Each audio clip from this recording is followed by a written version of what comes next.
भगवान कृष्ण का उम्र, भगवान कृष्ण का श्राप, भगवान कृष्ण की मृत्यु का 3 प्रमुख कारण ये बांसुरी से बहुत ज्यादा जुड़ाव रखता है। मतलब भगवान कृष्ण का बांसुरी के बारे में अगर आप लोगों को जानना है तो इन 3 कारणों को जरूर जानना पड़ेगा। पहला कारण यही है कि माता गांधारी जो कि दुर्योधन की मृत्यु पे बहुत रो रही थी, चिल्ला रही थी, क्योंकि उनका बेटा मरा था।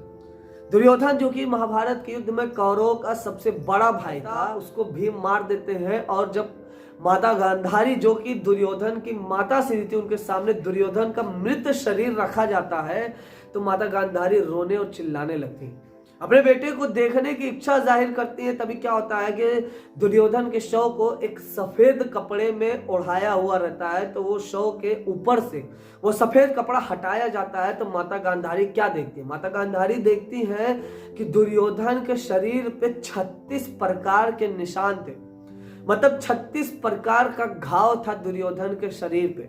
यह देखने के बाद माता गांधारी बहुत ज्यादा क्रोधित हो जाती है और भगवान कृष्ण को जिम्मेदार मानते हुए उनको यह श्राप दे देती है कि जिस प्रकार मेरे बेटे के शरीर पे 36 प्रकार का यह घाव है, उसी प्रकार तुम्हारी भी मृत्यु आज से आने वाले 36 सालों बाद तुम्हारी भी मृत्यु हो जाएगी। उसी श्राप के बाद भगवान कृष्ण के ऊपर खतरा मंडराने लगता है। अब आप लोग सोच रहे होंगे कि वो तो भगवान है, उनके ऊपर कैसा श्राप? देखिए, वो भगवान जरूर थे, वो भगवान विष्णु के अवतार जरूर थे, लेकिन एक इंसान के रूप में उन्होंने जन्म लिया था, तो ये जाहिर सी बात है कि श्राप उनको भी लगेगी। इसी तरह ऐसे टाइम बढ़ता जाता है, पांडव अपना स्वर्ग के लिए चले जाते हैं, सब कुछ बदलने लगता है। भगवान कृष्ण अच्छे से द्वारिका पर राज कर रहे थे, उनकी उम्र बढ़ती जाती है और उम्र उनका हो जाता है 125 साल। भगवान कृष्ण का एक बेटा था जिसका नाम था सांब। मैंने पिछले वीडियो में कैसे बताया कि उनके बेटे सांब के कारण ही कैसे यदुवंशियों का नाश हो गया था, कैसे आपस में लड़के सारे के सारे यदुवंशी समाप्त हो गए थे। इसी तरह ये किस्सा बहुत ही इंपॉर्टेंट और बड़ा ही जुड़ाव रखने वाला है भगवान कृष्ण की मृत्यु से। तो सांब जो होते हैं भगवान कृष्ण के लड़के होते हैं। एक बार क्या होता है ना कि इनको थोड़ा सा हंसी मजाक सोचता है, तो ये स्त्री का वेश धारण करके भगवान कृष्ण के जो लड़के थे सांब, वो एक प्रेग्नेंट औरत बन के जाते हैं ऋषि मुनियों को परेशान करने के लिए, मतलब गर्भवती महिला बन के जाते हैं ऋषि मुनियों को परेशान करने के लिए। तो क्या होता है ना कि ऋषि मुनि सब ध्यान मग्न में लगे होते हैं, सब अपने अपने ध्यान में लगे होते हैं और बार बार ये उनको परेशान करते हैं, उनके ध्यान में उनको इधर उधर भटकाने का प्रयास करते हैं। कभी रोते हैं, कभी चिल्लाते हैं, कभी चीखते हैं कि किसी तरह से उनको परेशान किया जाए। तभी ये होता है ना कि सांब की उम्र ज्यादा नहीं थी, उनको सोचने समझने की इतनी शक्ति नहीं थी, इस वजह से वो हंसी मजाक में लग जाते हैं। उनको लग रहा था कि ये मजा आ रहा है। ऋषि मुनि की जब आंख खुलती है तो वो देखते हैं कि उनके सामने एक गर्भवती औरत खड़ी हुई जो कि परेशान और चीखने लगती है। तो ऋषि मुनि जब उनसे हाल चाल पूछते हैं कि तुमको क्या दिक्कत है, तो सांब हंसने लगते हैं, उनके साथ उनके सारे दोस्त हंसने लगते हैं कि आखिर में हमने ऋषि मुनियों का ध्यान भंग कर दिया। इससे ऋषि मुनि बहुत ज्यादा क्रोधित हो जाते हैं और सांब को यह श्राप दे देते हैं कि जिस तरह से तुम मुझे परेशान कर रहे हो ना, उसी तरीके से तुम्हारे पेट से एक लोहे का तीर जन्म लेगा और तुम्हारे वंश का नाश कर देगा। पिछले वीडियो में मैंने कैसे बताया था कि यादवों का नाश का कारण सांब था, ऐसे ही भगवान विष्णु के पुराण में भी ये दर्शाया गया है। ये चैप्टर में बताया गया है कि कैसे सांब के कारण ही यदुवंशियों का नाश हो जाता है।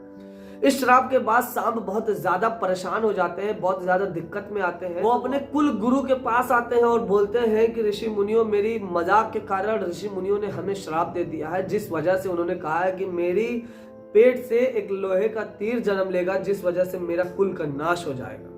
ऋषि मुनि कहते हैं कि देखिए, श्राप उन्होंने अगर दे दिया है तो वो होगा, लेकिन इसका सोल्यूशन ये है कि आप जाइए और गंगा की नदी में वो जो लोहे का तीर उन्होंने बोला है उसको टुकड़े टुकड़े करके उसमें फेंक दीजिए, जिस वजह से हो सकता है कि उनका श्राप ना लगे आप लोगों को।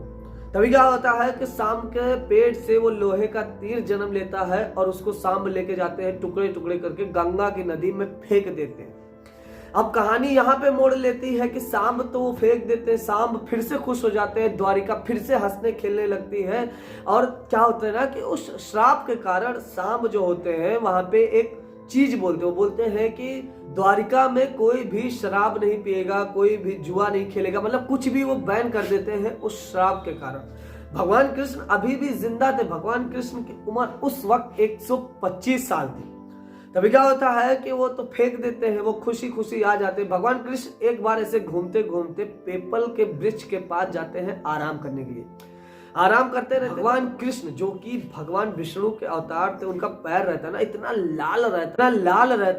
लाल रहता है कि जिस वजह से जो एक बहेलिया था वो तीर चला देता है इनको हिरण समझ के, और तीर सीधे लगती है भगवान कृष्ण के पैर पे। भगवान कृष्ण के ऊपर तीर चला देता है और भगवान कृष्ण वो तीर जाके भगवान कृष्ण के पैर पे लग जाता है। भगवान कृष्ण के जब पैर में तीर लगता है ना तो वो भी एक श्राप का कारण था। माता गांधारी के जो हस्बैंड थे धृतराष्ट्र, उन्होंने भी श्राप दिया था कि जैसे तुमने मेरे कुल का नाश कर दिया, मेरे परिवार का नाश करवा दिया, इसी तरह तुम्हारे भी परिवार का नाश हो जाएगा और तुम्हारी मृत्यु एक बहेलिये से होगी।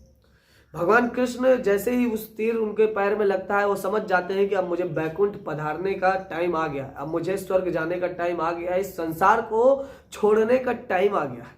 उस टाइम में उनके पास वो बांसुरी और मुकुट था जब उनको वो तीर लगा था।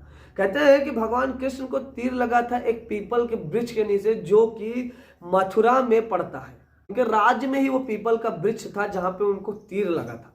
तो भगवान कृष्ण को जब तीर लगता है ना तो वो तीर निकाल देते हैं। बहेलिया उनके पास पहुंचता है और माफी वाफी मांगता है कि गलती हो गई भगवान, गलती से आपको लग गया। कृष्ण बोलते हैं कि कोई बात नहीं, जो लिखा था वो होगा।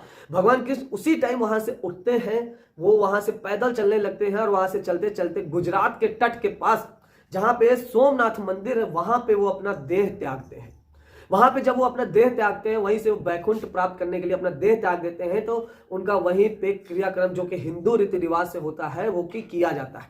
अब वहीं पे उनकी बांसुरी और मुकुट वहां से उठाया जाता है और जो संरक्षित सोमनाथ मंदिर के एक तहखाने में रख दिया जाता है ताकि किसी को वो मिल ना सके, ताकि उसका सदुपयोग ना हो सके। मतलब उसको किसी प्रकार से मानव इतिहास के लिए या किसी भी इंसान को मारने के लिए या अमीर बनने के लिए उसका प्रयोग ना किया जा सके, उसको वहीं पे छुपा के रख दिया जाता है, वहीं पे छुपा के रख दिया जाता है। भगवान विष्णु के पुराण में लिखा हुआ है पूर्ण रूप से, वहीं पे उनके बांसुरी को छिपा के रख दिया जाता है। कई इतिहासकार और कई सारे वैज्ञानिक जो आज भी वहां पे जाते हैं सोमनाथ मंदिर के पास, उनको लगता है कि उसको छिपाया नहीं गया होगा, वो आज भी ढूंढते हैं।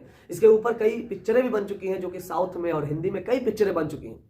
तो आज भी उसको ढूंढने के लिए लोग लगे हैं कि काश उनका बांसुरी मिल जाए या फिर उनका मुकुट मिल जाए, जिससे कि वो कुछ पा सके, कुछ प्राप्त कर सके। जब भगवान कृष्ण का मृत्यु हो गया था ना तो उनकी जो पत्नी थी रुक्मणी, उनकी पत्नी रुक्मणी ने ही वो बांसुरी और उनका मुकुट संरक्षित रखवाया था कि इसका सदुपयोग ना हो सके, इसका दुरुपयोग ना हो सके।